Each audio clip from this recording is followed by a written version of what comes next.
Hey, how's it going, guys? I'm going to be doing a mod on my 2014 Honda Accord V6 sedan. I got the RV6 Jpipe, so I'm going to be installing that tomorrow in my girlfriend's brother's friend's garage.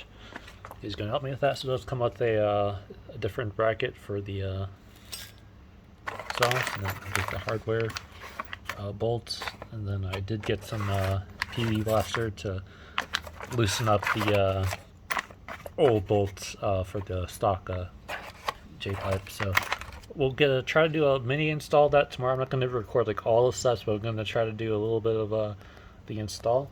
But it should be nice. It's a nice high quality pipe. I saw a few videos online. The install's not too bad. My friend's got a lot of tools, so he'll definitely be able to do the job, and I'll try to record as much as I can of this. So stay tuned for that, and that'll be installed from my